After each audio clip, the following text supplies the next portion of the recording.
Boy, so I don't really know what to say about last night's game. It looked like it was headed towards, another hard-fought kind of scrappy win by the Yankees, and it turned out to be an epic collapse of the bullpen.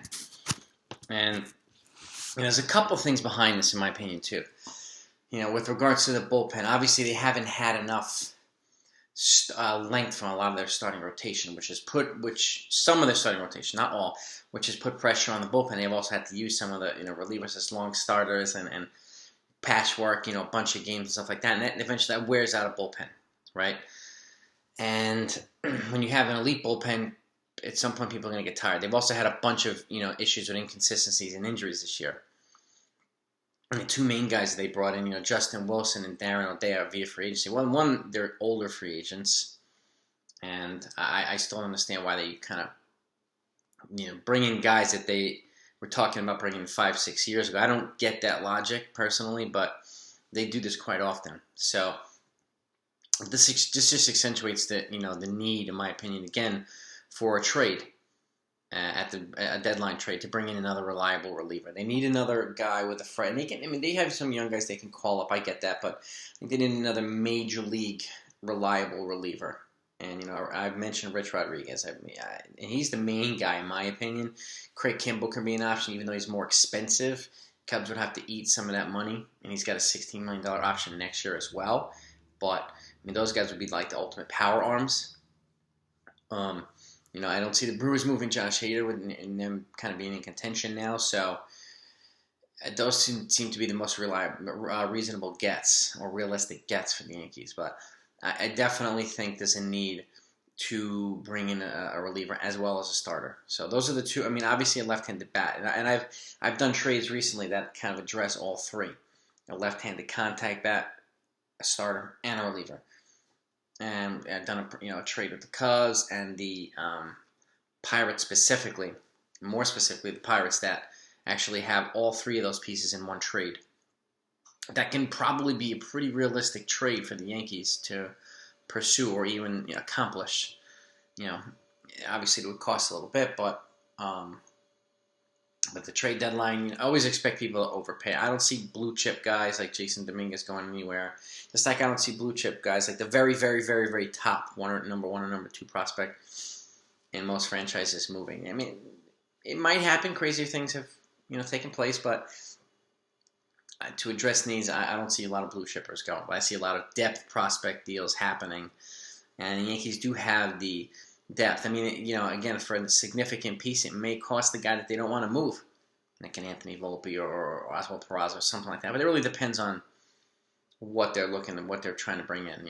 And I've heard this talk about Trevor Story. There's other talk about other people and stuff like that. If you bring in Story, you move Torres to second, and you move but then it forces you to trade Gio or Voit, and unless you're moving Voit for a significant package, and he's hurt right now, so it makes it more difficult to do.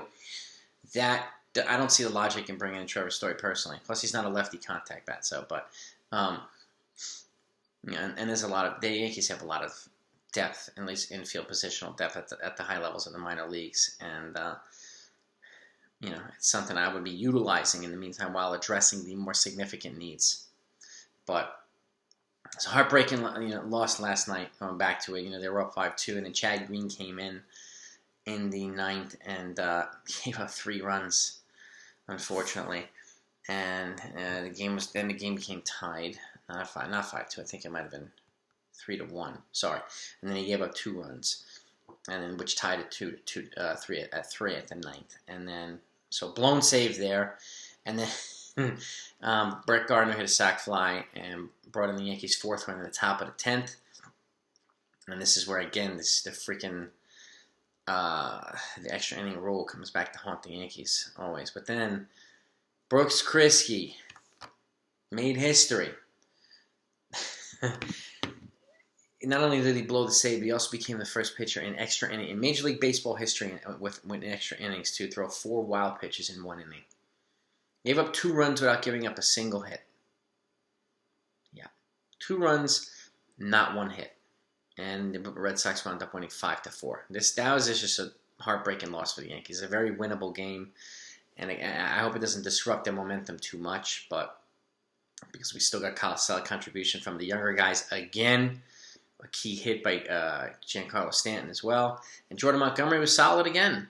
I mean, was it 5 2/3? Solid ball. And he's becoming a reliable mainstay in the rotation. And it looks as is Jameson Taillon. So, we have Cole, Taillon, and Montgomery, but then after that's question marks. So that's why a need for a reliable starter who can throw innings is very, very important right now. So, as well as a reliever. So that's where we're at. Unfortunately, it was a loss last night. I hate reporting it, but it stinks. But it is what it is. So they gotta shake it off. They gotta move on to today. Today we got Garrett Cole on the hill, so I feel better about it. And Gary Sanchez will be back in the behind the plate catching him. And then it looks like the guys are working their way back from being on the plague IL.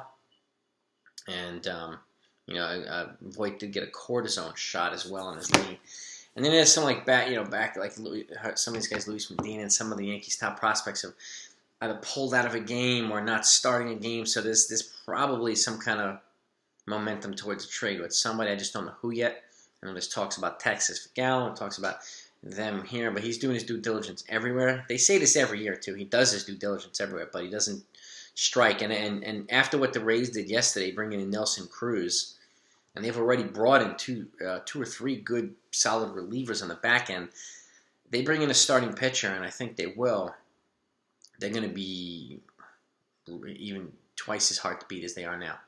So, and I see pretty with the exception of the Orioles, I see every team in the American League East upgrading or retooling or something. Most probably upgrading.